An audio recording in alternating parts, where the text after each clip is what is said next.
Lou here. After so many of you loved my MMD tips and tricks video, I thought it was time to do another one because I've met some people recently who didn't know what they were doing in MMD, and there was some advice I was giving them that I didn't really give in that video, so I wanted to do it in a new one. So, roll the intro and let's get started.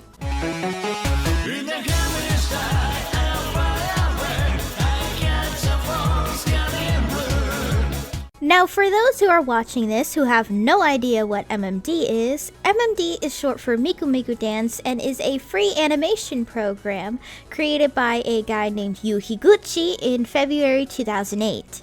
The original concept of MMD was supposed to be a free and easy way for people to make music videos when they made Vocaloid songs. Vocaloid is a separate thing, by the way. It's not connected to MMD at all. You can't make Vocaloid songs with MMD. I've gotten a lot of comments of people who were confused on whether or not you can make Vocaloid songs in MMD. You can't at all.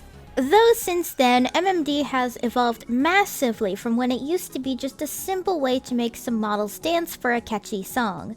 Nowadays, people use MMD for all kinds of things. Series, music videos, stop motions, anything really. Most notably, as of recently, I noticed MMD has been pretty popular on TikTok, and that means there's going to be a lot of new users, hence why this video is being made. So let me just break down some popular questions I get from new users I've become friends with and some people in previous comment sections to help as best I can. How come when I load up a motion and camera onto a model, the model is way too tall for the camera? Now this obviously depends on who made the model. A lot of the time when people make their models, they're not taking motions into consideration. They're making a model because that's how they want to make it, and sometimes you have to compensate for that person's artistic vision. So let me show you what to do when a model is too tall for the camera. So this is a motion by Ureshi, and as you can see, this Gakupo model is way too tall for the camera. That is because Gakupo is a tall character, so the model was designed to be tall. So, how are we going to fix this? So, let me show you. Alright, so what we're going to do first to find out how tall the model is we're going to go to somewhere in the motion where the model is directly as close to the camera as possible.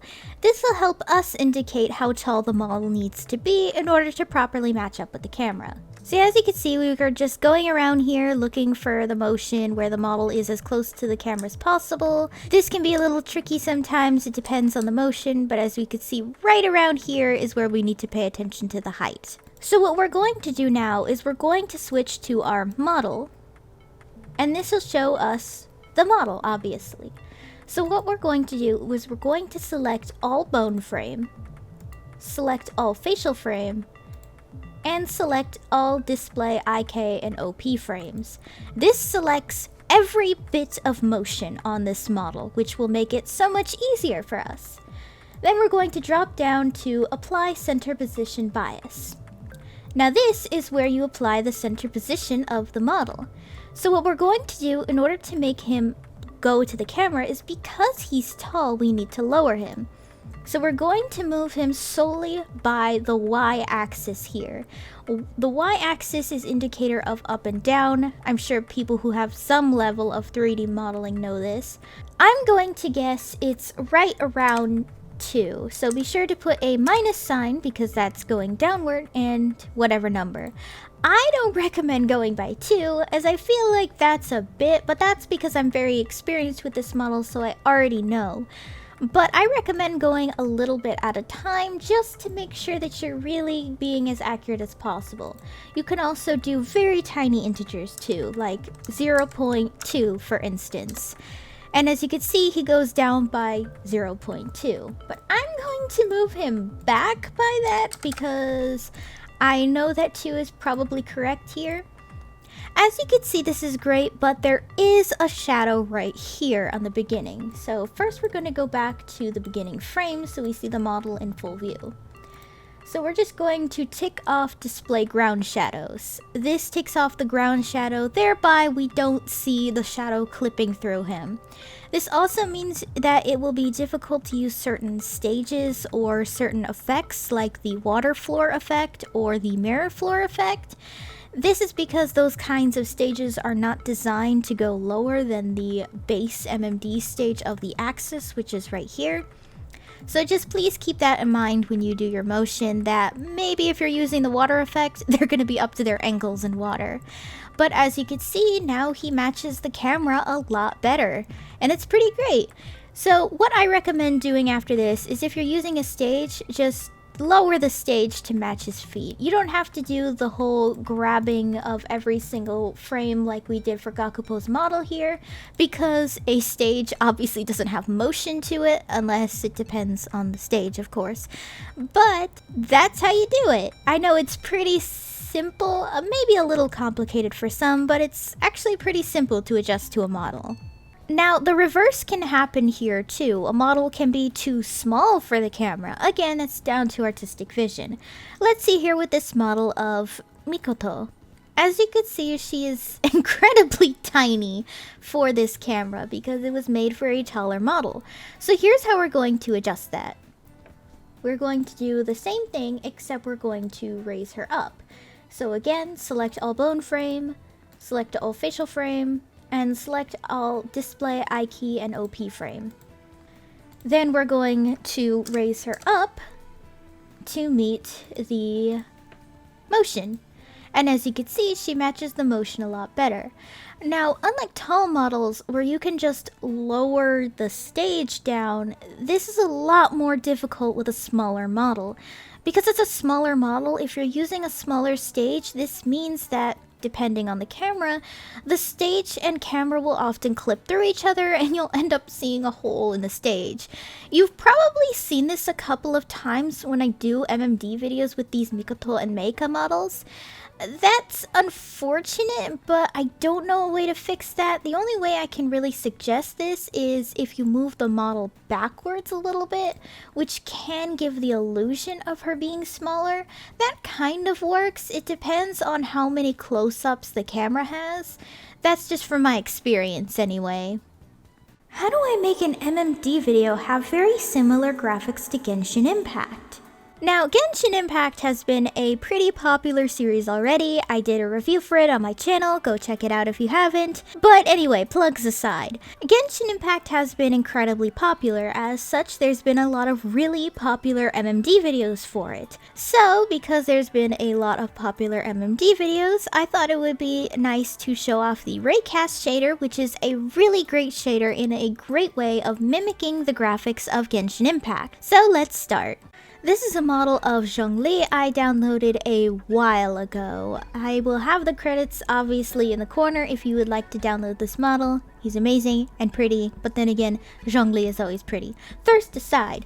So, you are going to need two things. One, you're going to need Raycast shader for MMD. There's some tutorials on where to download it and all that, so I'll leave that in the description. And you will also need the shader M4Tune, which I will also link down below in the description.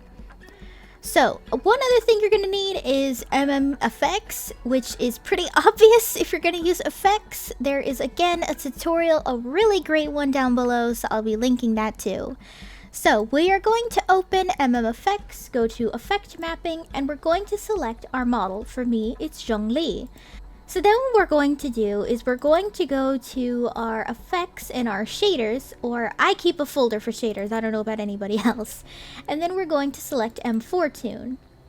We're going to select any M4Tune shader. M4Tune shader comes with a lot of effects and shaders, so just pick whichever one is best for you. As you can see, there's a lot of options and different colors and darkening of effects. It's actually pretty great. It's great for people who want to give a tune effect to their models. So we're going to apply that, and this gives a sort of tune shader effect. So we're going to adjust the lighting a little bit to show that off better. As you can see, this is already matching the tune effect of the Genshin Impact models pretty well. Next, in the accessory manipulation, we're going to load another effect. This one is the Raycast shader. Now I have a few downloaded because I'm still experimenting with updates of Raycast shader, but currently I use 1.19, I believe. As you can see, the background is black. That'll be dependent on your stage and all that, obviously.